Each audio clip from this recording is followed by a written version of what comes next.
这个停车场原本是一个平面的停车场，只有70-90。那我们透过前瞻建设的补助呢，把它变成是一个有200席汽车格位跟45席机车格位的立体停车场。那相信对于这周边的停车供给的这个增加，一定有非常大的帮助。那同时，我们也在这个立体停车场里面做了多目标的使用。我们1楼是提供东门微下里的活动中心。那透过市政府各机关的协助，我们让这个公共设施的用地做到这个发挥最大的这个功效，采用了强化的耐磨地坪哦。那这对于这个汽车在这里面的噪音可以降到最低。那另外原本基地里面有一棵很大的老榕树，那我们也透过建筑的设计，把榕树跟立体停车场结合在一起。让民众进来使用这个立体停车场的时候，可以感到绿意盎然，而且采光、通风都非常的好。那希望各位市民朋友可以多多来使用。附近的所在因为较欠缺的就是停车位啦。原有的迄落迄活动中心，就是因为年久年久，所以已经无法度使用啊。基本上咱不管是迄落室内的课程，包括阮即摆进行中的、咧接受中的长照中心要来进驻所以这嘛是对咱家里民的福利啦。这个活动中心它本身也就是跟我们的18立体停车场的一个共构所以它一方面也解决了在地停车的问题，另一方面也让我们的包括东门、微下里2里的里民能够在我们这边充分的去做利用，整个空间的一个利用上面呢，办理相关的一些包括亲子活动包括老人照护的活动、健促活动等等我想这是一个非常棒的一个活动的一个空间。掌握市政3分钟，台南进步向前冲。请启动，让我们新建我们东区今年入立体停车场，这里的好，这里的棒，带动了我们。今天非常高兴，共同迎来我们新的多功能停车场以及多功能利用的设备的这个揭幕。这个地方的停车场总共可以提供200个汽车停车位、44个机车停车位，可以有效解决这边密集住宅区的一个停车需求。还有一个部分，因为这个地方寸土寸金，我们实在找不到地方来新建活动中心了所以说把活动中心盖起来，在周边的里民或民众有一个好的活动的空间，居民又可以有停车，或者来访客这边有停车。可是我要特别强调是这个部分有多亏前瞻计划里面的停车场的补助，所以才可以配合地方的这配合款，能够成就这个好的事情。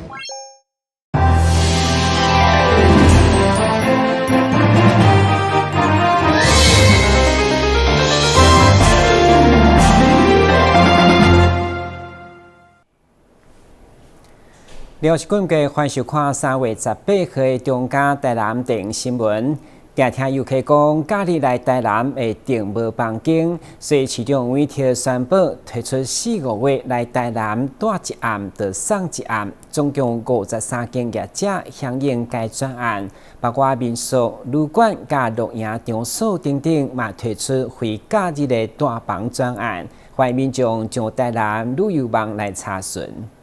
台南的饭店假日时歹订房。市府观光旅游局特别推出平日的大房优惠专案，只要伫个4、5月份来台南，就会用享有住一暝送一暝的优惠。总共有53间台南合法的业者来响应，包括民宿、旅馆、甲伫录影区等。有的说台南住宿是讲价值的，不讲价格的。不过价格还是有点会让人家心动成为一个入住那个城市的诱因，这是第一个那第二个，大家说既然是住1晚送1晚，为什么不讲就5折就好啦？咱台南的业者算足真呢，伊嘛算足多这个住一暗5折，伊明仔载唔知要撇去对就等于2天1夜尔。若住1晚送1晚，那就无共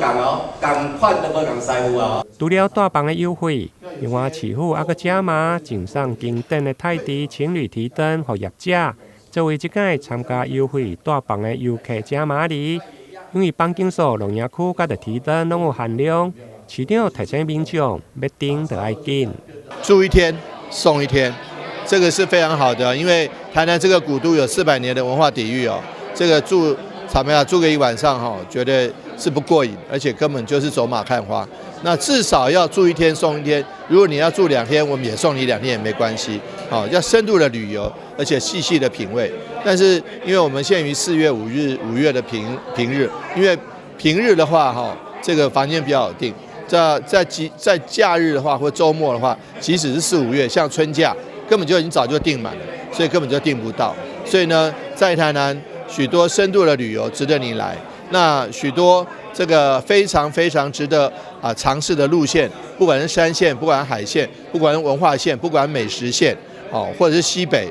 农村线，这些都有不同的路线，都有不同的体验。所以欢迎大家4月5日来我们53家这个参与的旅馆以及露营的地方、露营点都来参加。4月5日住1日送1日，要买要快哟。53间的业者有星级的旅馆、民宿，甲伫露营区顶，亲像老爷行旅、甲福尔摩沙游艇酒店，住2暝唔免6000块。另外3间合法的露营业者，嘛提供一顶住2暝只要800块的超值专案，欢迎有兴趣的民众来把握机会。台南新闻林根采访报道。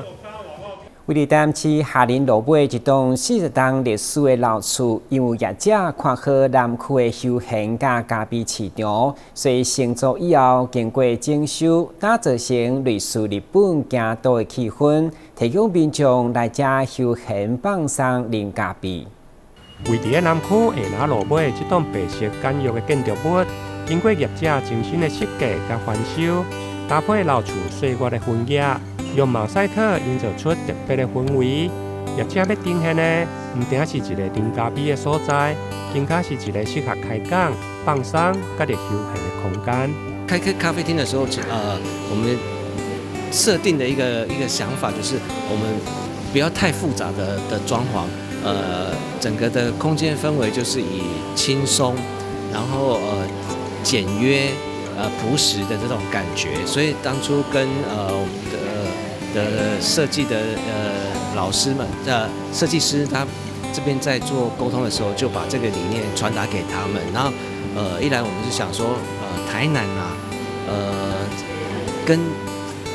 京都的那种感觉有点相似，所以我们也想要营造一种像以前早期京都的那种比较悠闲的那种生活这样子，所以把这个氛围把它塑造成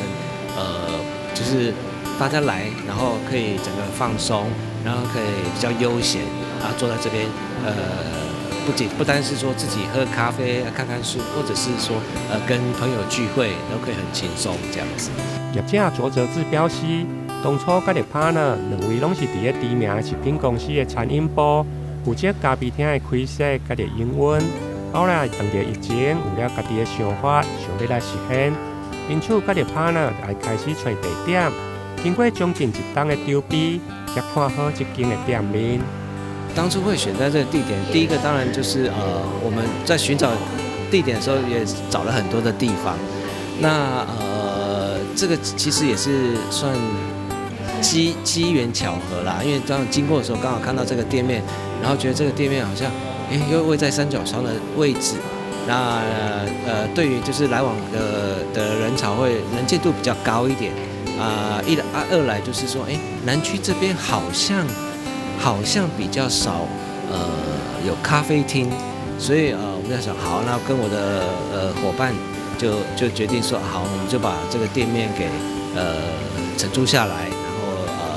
开始筹备这样子的一个咖啡厅，这样。业者看好三角窗的店面，一来店面够宽，希望会吸引人潮，加上店内简约明亮的工业设计。甚至还有烘豆仔的设备，业者不但取得烘豆仔、手冲，甲着意式咖啡师的证照，就连店内的轻食甲着烘焙，嘛是partner家己来制作。业者希望每一位来单房咖啡的人客，拢会用个感受店内的幸福。无论是一杯手做的咖啡，或者是甜蜜的用餐，拢值得各位来过，拢想要再来。台南新闻林根采访报道。根据统计，2005年咱65岁以上人口占总人口2成，进入超高龄社会以后，随着人口老化、少子女化问题严重，中高龄劳动参与的比例一直增加。不过，职场顶面犹原面临机会受到限制，技术能力无符合等困难，所以如何帮助中高龄发挥优势，持续促进劳动参与？那片面欠工伫2025年持续延烧，已经是政府甲各界关心的焦点。据说台南在地企业以回聘退休的员工进行经验的传承。现在是餐饮界响应政府推动中高龄人才实施计划，让5万一步一步营造友善的高龄职场。木工这门手艺是需要长时间不断训练的产业，而且需要坚持才有法度传承传统笋工无用铁钉的工艺。参像台南家具产业博物馆内桌啊椅啊，已经是单纯的家具，而是艺术品同款。当然要达到这款木工的水准，自请员工的经验看价就相当要紧。尤其伫大欠工的时代，企业以回聘退休员工，互因继续伫职场贡献。目前各单位各种的职务有超过1/3拢是中高龄就业。工课上，伊即摆上按着退休了啊，工课上伊也袂安排安尼换机来啊，初档伊也袂叫咱做啊，按着哪里来做，啊着半做，啊着咱若骹徛了算着再坐一下安尼。对于讲家己认为讲做袂落去啊，咱就放弃。总还阁会使的范围内底，阮会好啊，这段时间会好啊，把公司较早留落迄种优良的迄种功夫啦，迄个拢保留着。因为我们做的是实木家具，以实木家具为主，实木家具很重，所以现在身体上比较负荷不了，所以以坐着为主，以修复。根据国家发展委员会人口估算，45岁到64岁劳动人口比例将逐档增加，到2070年，近半数劳动力拢将来自中高龄族群。所以如何落实就业促进法，协助因重返职场，同时鼓励世代合作，维护友善就业环境，拢需要政府甲民间同心协力。工作上难免他在负荷上，可能不一定是任何工作都适合中高龄。那我觉得可以建议政府可能在劳动部这边，或许在受理这个专案申请的时候，也可以协助他们做一些工作分析，让他们分离出可能合适中高龄者做的工作。一方面可以贡献他的一些经验，一些这个过去的一些这个成功的经验，可以协助这个公司。我觉得这也许是在他离开职场再进职场，可以提供他的一些这个贡献。这2年来，劳动部分家人分数透过奖励鼓励企业，已经予将近5万名中高龄进入职场发挥优势。所以今年协内预计推广小概25000名好人才，希望企业给予中高龄就业机会。除了说这些雇用奖助的机会补助之外，津贴补助之外，我们另外有鼓励一些像一些传承技艺的一些经费，给企业这边来回聘一个已经退休的员工回来这边训练他的在职员工，然后把技术再传承下去。103年对空军中校退役的蔡明官，现在转变成餐厅服务生，用专业的热情来接待人客。伊讲囡仔咧读册，一人伫厝嘛有做，有机会找到餐饮之道，成为伊这届第2春。已经迈入第2周的实习了。对，那其实这段期间我觉得很开心，因为环境就让人家觉得很舒服。对，然后其实这个工作我之前也有涉猎过，只是都是 PT 的部分，就是 part time 的部分。对。所以我觉得还蛮能够胜任的。他们比较困难的一点就是说，可能在家一段时间嘛，都是2度就业他会觉得比较没有信心。那这一块我们可以训练他，也可以培养他，因为餐饮业比较特殊嘛，他每天面对是不同的客人。对中国人来讲，不管是为了生活、想要减菜，还是介意工作、想要贡献家己的专长，继续追求成就感，面对这款劳动力的兴起，已经是超个人社会不得不面对的课题。台南新闻军集专题报道。旅游景点、私房秘境拢底家，特色美食不离哉，生活时事抢先报。中嘉新闻周报，深耕在地，放眼全国，掌握最新地方资讯。每周六下午1点，就在高雄都会台。伊出生得个出名的两家有台南市后花园的称号，这几冬来嘛因为空山祭出名。不过老历背后，这5冬来人口减少幅度达到2成。虽然社会上有户口的大约3300多人，但实际无到1000人徛起。加上国土规划法影响开发有限，造成大量的青壮人口出走。落来拢是7、80岁长辈，到底如何解决现况？来看下边的专题报道。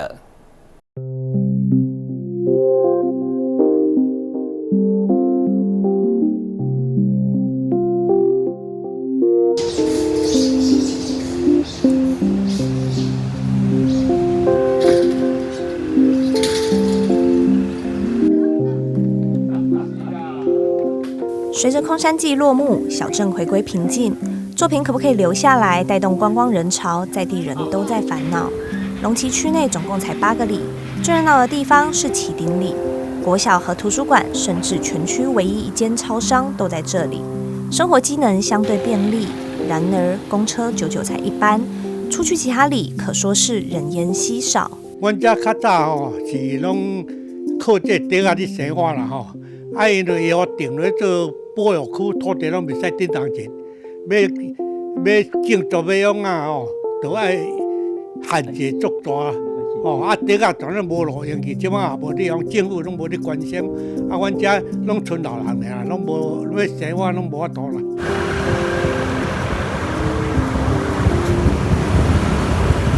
开进人口数最少的中坑里，路上没有半个人影，只有路边的竹林，户与户之间相隔距离遥远。连任4届的里长不禁感叹，龙崎过去靠着满山的竹子为生，却因为不及塑胶制品便利，逐渐没落。加上95%的土地是山坡地保育区，开发受到严重限制，像眼前这片原本是种植水稻的良田，就这样白白荒废掉。较早阮这下底吼，一区一区这种田，阮这里是有8.5018吼平方公里啦。哦，阮遮过去的人口吼，过去的人口800几啊，现在呢，已经走到剩100几个，主要就是讲人口外流，外流的原因就是讲没有工厂，没有谋生的这个没有以前有竹编有什么，现在都没有，年轻人都往外地工厂工作，往外面去工作，所以他所有的小孩子也迁出去，只有一些老人在这边屠龙保。有人户口留着，是因为土地在这里需要有农保的身份。摊开近5年的统计数据，账面上的人口数从3768人下滑到3352人，人口减幅将近2成，其中65岁以上就占了超过人口的34%，抚养比率从50%攀升到60%，已经是超高龄化。社区关怀据点多是80、90岁的银发族，带领他们的不是年轻人，而是50岁左右的中壮年。长辈照顾长辈的现象，让议员担忧龙崎未来的发展。坦白讲，少子化的冲击以及没有好的工作，那造成龙崎可能野生动物都比我们现在看得到的人都还要多，所以龙崎你说未来要创新、创生跟有生机，我们只靠空山祭这样吸引大家的目光，可能略显不足。尤其我记得在2017年我们当时跟学校以及成大合作做一个棋局，希望把在地的文化、在地的竹编的艺术在当地开花。可是经过一段时间之后，的确真的是很难吸引人能够来这里驻留，甚至做生意。缺少新的契机，光靠空山祭远远不够。除去龙崎有着世界唯二的恶地地形，丰富的生态资源被划入保育区外，该如何活化仅剩5%的土地，扶植更多年轻人留下来扎根，同时照顾长辈在地老化？目前公所的规划是这样：咱的在地老化目前提供一寡公餐医疗服务的咨询包括我们的长照专车咱的长辈会当来就医较方便我嘛鼓励青农返乡因为咱农业区一寡农业用地需要咱的青少的朋友返乡来务农提高咱农业区农特产品的一个品质在少子化、高龄化的双重夹击之下，政府需要提出更精准的政策，努力做好环境营造，才不会让城市的后花园消失。记者杨顺怀台南报道。盐埕区有一间咖啡馆，却参像小型的动物园同款，而且店内所饲的布袋鼠真特别的兔豚，甲真侪鸭，拢当甲人客互动。有人客专工来遮，就是要摸鸭，满足对各种动物的想象。走进咖啡馆大门后，别有洞天。老板正在喂兔豚小宝宝喝奶。日本矮鸡成群逛大街，超疗愈。数量最多的科尔鸭开心的玩水、晒太阳，吃着饲料。这里是全台少见的科尔鸭咖啡馆，顾客可以到此赏鸭、摸鸭，与店内饲养的各种小动物互动，吸引爱鸭人慕名而来。因为我们本来就很喜欢鸭子，然后它有很多鸭子，然后它有很多奇怪的，不是奇怪就是多种多样的动物，所以我们就决定了。而且鸭子咖啡厅很少，因为有鸭子的咖啡厅实在是比日本的压缩机还要稀少，然后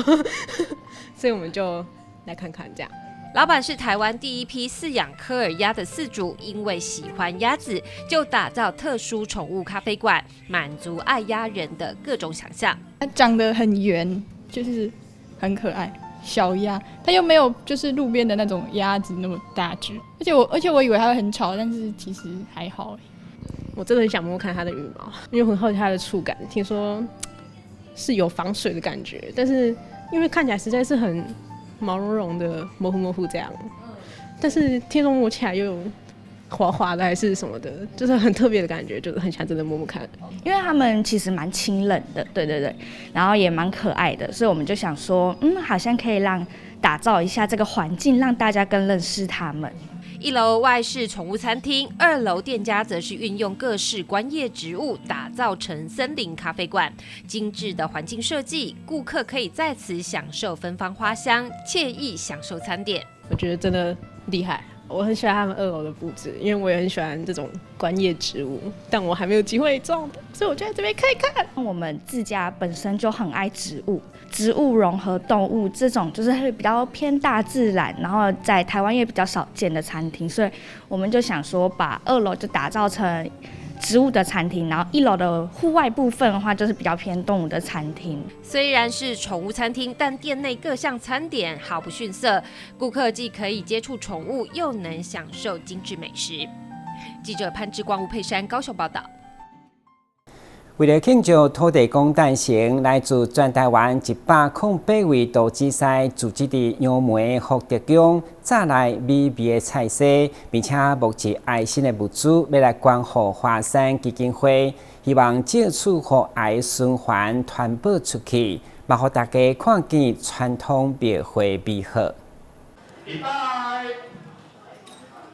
108位名厨齐聚杨梅青山福德宫，为庆祝土地公诞辰，响应公益，串联全台各地大厨带来美味佳肴，并募集爱心物资捐赠给华山基金会。青山福德宫今年的天上圣母炉主本身就是餐饮业，他特别号召同业跟好朋友一起响应活动，希望让正向善循环传播出去，也让更多人看到传统庙会的美好。本身因为我是从事餐饮业的，所以一般我们义厨常常一直在很多公庙，我们也是在做这样一个摆宴的一个公益服务。那刚好这次我有荣幸担任我们杨梅青山福德宫的炉主，所以这么多的兄弟就说要来相挺。那我们希望说，透过这样的一个理念，我们在所有的县界东西，我们到时候都要牵伸出去，让一些比较弱势的，他一样可以在这种我们土地公的诞辰，他一样可以有这样的美食可以享用等于说我们结合了公益的活动，还有我们摆脱了传统的一个庙会的一个模式，希望说这样的一个正向的模式可以传递到社会上去，让大家看到台湾的宗教其实它是很正常的，而且它是很庄严的、很隆重的。这次活动有来自全台各地的金牌艺厨一起响应，熟食料理会跟现场信众一起分享甲平安，干货跟物资将捐赠给弱势，希望借此发挥爱心做公益。大厨们也将各自的拿手菜跟特产都带来分享。那我们由我来带领的，我们全国108位那个金牌厨师以及饭店的各大主厨来参加这次的活动。我们的亮点就是发挥爱心做公益。那我们今天的菜全部不带回家，剩下都会捐给弱势团体。因为明天是那个我们青山福德宫的贝公阿的生日，大家有108个都有爱心的出来做这个供火的活动。我们平常做义厨的话，也是有一种这种爱心把它出来做的。那你今天带了什么菜？带的是鲍鱼、虾仁、烧栗子，这个菜还有我们那个春秋阁有名的灰塞饼，很少看到的，那灰塞饼也是100年的哦。此外，爱心捐赠也特别结合国际同济会孝行会，募集爱心物资来帮助有需要的人。会长表示，这次特别串联义厨同济会跟地方善心的资源，感谢大家力挺，希望能帮助到有需要的人。今天很荣幸由那个我们义厨联合会的黄荣山督导长来介绍我们有参加这个活动。这次的话，我们有像贡品的话，叫我们水果、饼干类的，然后我们有捐物资、捐卫生纸给华山基金会。对，那因为这些东西我们平常有在做，可是我们欠缺一个，就是我现在做一个就是整合资源，就有整合义厨这方面资源，跟我们同济会这方面资源，还有我们一些民间表演团体的资源，三方面合作，能够把所有公益活动做到位，不管是施与受，施方跟受方的来讲的话，大家都能够圆满。名厨郭主义也特别到场响应活动，他觉得这样的爱心活动很有意义，而且很难得可以将全台各地的大厨们聚集在一起交流，相当特别。对，其实平常在做公益啦，或是在做菜给大家吃，都是一种福报。那难得呢，今天大家来这边108位这边呢，来帮土地公这边呢来祝寿，这样真的非常的难得，也是创举啦。那平常呢，我都是在电视台做菜，自己还要经营做餐厅。那平常的时间也是有限，但是呢，相信各位大厨更忙。但是今天呢，大家集合在一起，真的非常的棒，而且做每一道料理都非常的用心。然后呢，给我们贝公啊这边呢祝寿。庙方为了感谢义厨们热心公益，特别定做结合土地公招财钱母的百大金厨飨宴大赏金钻奖金牌，分送给每一位参与的大厨。不仅是为土地公诞辰祝寿，更结合公益做爱心，摆脱传统庙会模式，扩散善的力量。希望借此让大家了解民俗宗教是很正面的。记者赖伟一头报道。感谢收看3月18号的中嘉台南电影新闻，我是顾文杰，咱再会。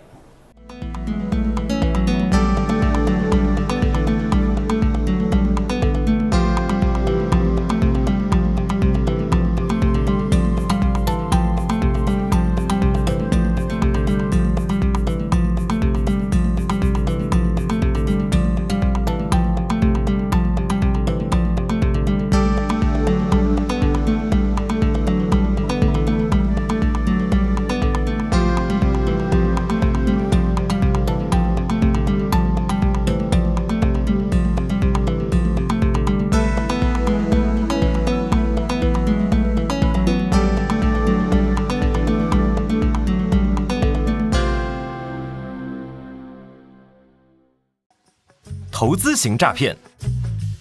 你是否曾经在社群网站上看过一些关于轻松赚大钱的广告？事实上，这类型的诈骗手法往往以快速致富作为卖点，吸引被害人上当，并以不真实的小额获利，逐渐降低被害人警戒心，引诱被害人开始大量投资。等到被害人真的大量投资之后，随即捐款而逃。千万别上当啊！轻松致富多陷阱，脚踏实地最实在。